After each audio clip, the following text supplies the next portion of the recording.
أنكم بشيء من الخوف والجوع ونقص من الأموال والأنفس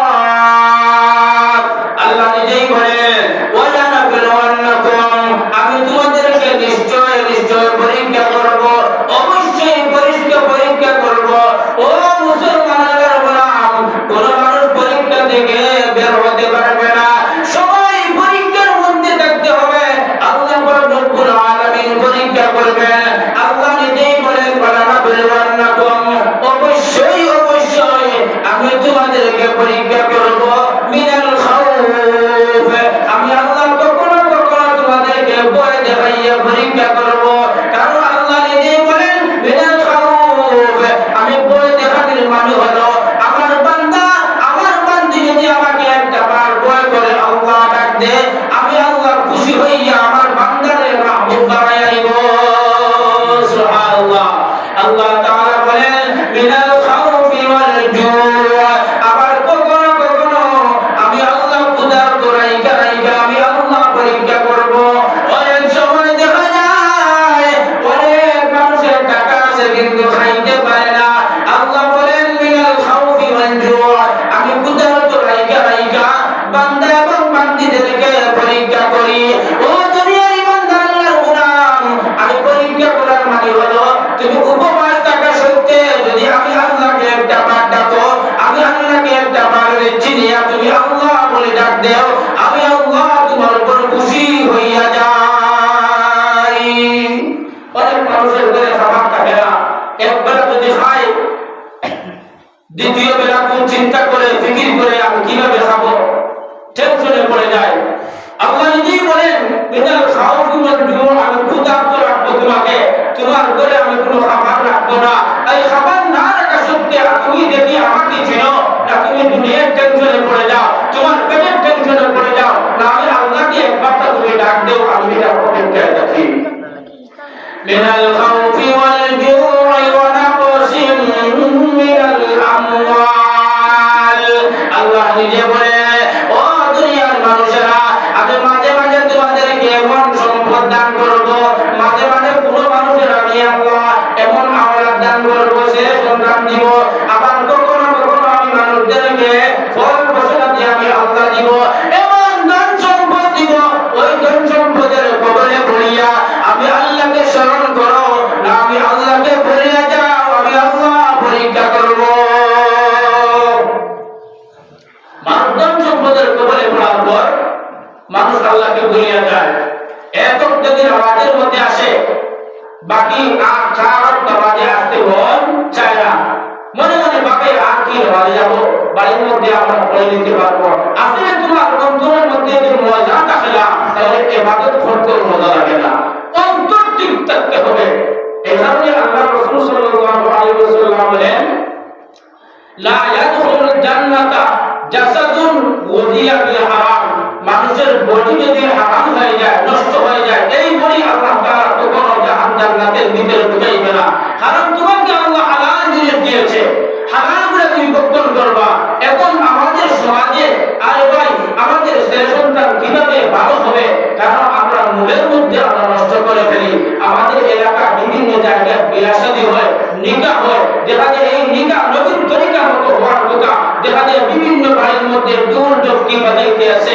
গান বাজনা চলতে আছে এইগুলো এই বাড়ির মধ্যে আল্লাহর রহমত বর্ষিত হওয়ার কথা ওই বাড়ির মধ্যে আল্লাহর লানত এমনকি আল্লাহর গজব বর্ষিত হওয়ার কথা আলহামদুলিল্লাহ এই কারণে বিয়াশাদী সুন্নত তরিকা যদি কোনো মানুষে করে তাহলে এই বিয়াশাদীর মধ্যে আল্লাহর রহমত নাযিল হয় কারণ বিয়াশাদী এটা আমাদের দেশে শুধুমাত্র নয় এটা আম্বিয়া একরাম শাদী করেছেন নিকাহ করেছেন এটা আল্লাহ রাসূল সাল্লাল্লাহু আলাইহি ওয়াসাল্লামের সুন্নাত ধরে বিয়ে করা আল্লাহ রাসূল শাদী করেছেন এই কারণে আল্লাহ রাসূলের তরিকা যদি কোনো মানুষে মেনে শাদী করে এই নিকাহের মধ্যে শাদীর মধ্যে খয়রার বরকত আল্লাহর পক্ষ থেকে বর্ষিত হয় এখন যদি গান বাজনা অশ্লীল নাটক কৌতুক করে যদি বিয়াহের মধ্যে হয় অনেক টাকা পয়সা খরচ করা হয় ওই টাকাগুলোর হিসাবের দিন তুমি আল্লাহর কাছে জবাবদিহিতা করতে হবে এমনকি ওই টাকার হিসাব তো দিতেই হবে পাশাপাশি তুমি গুনাহগার হইয়া আল্লাহর কাছে আল্লাহর আদালতে তুমি দাঁড়াইয়া কি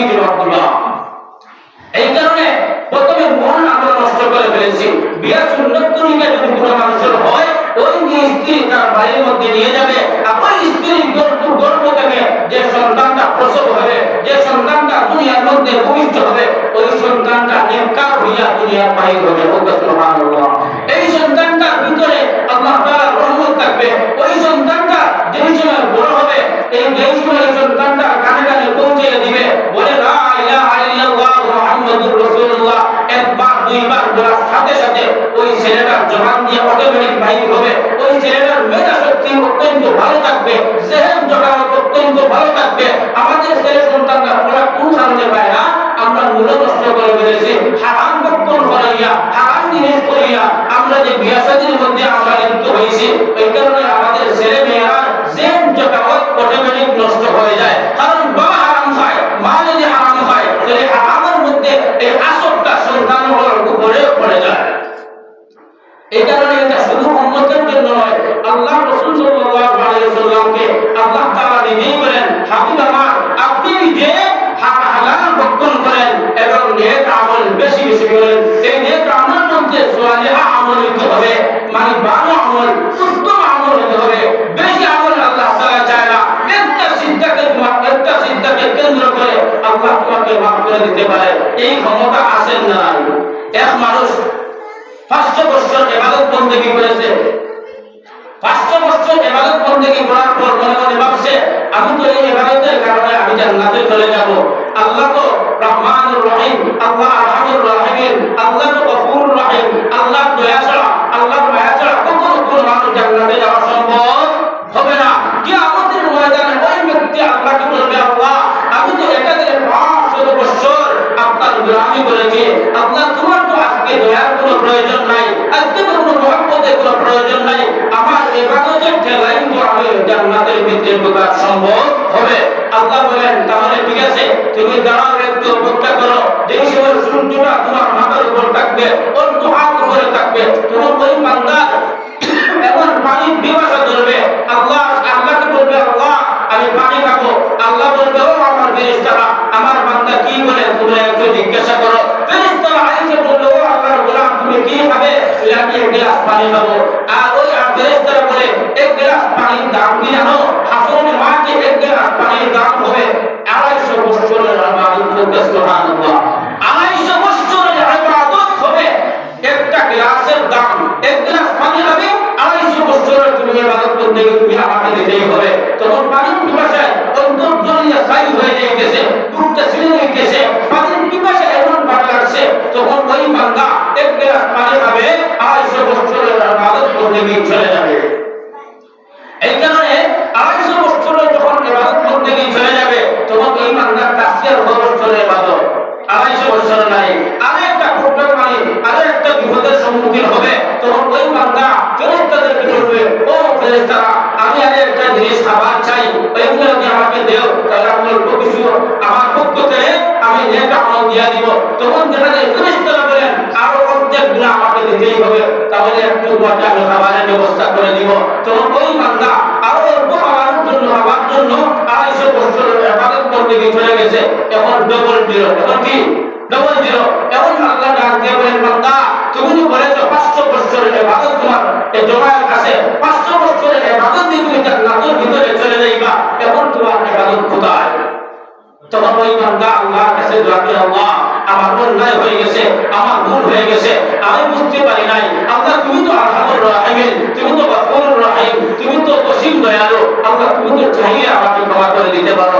আল্লাহ বলেন, ও বান্দা আমি তো আরহামুর রাহিম, গফুরুর রহিম, এই কারণে আমি তোমাকে পরীক্ষা করে দিলাম। কোন মানুষ দুনিয়া থেকে আসবে কিয়ামতের ময়দান থেকে আমার দয়া আমার মায়া ছাড়া কোন মানুষ জান্নাতের ভিতরে যাওয়া সম্ভব হবে না। এই কারণে আল্লাহ পাক রব্বুল আলামিন আমাদের সবাইকে বেশি বেশি আমল করার তৌফিক দান করুন। আর আমরা যে হারাম যেগুলো আছে ওইগুলো আমরা ছেড়ে দেই, আর হালাল গুলো খাবার আল্লাহ তাআলা আমাদের তৌফিক দান করুন। সময় নাই, আল্লাহ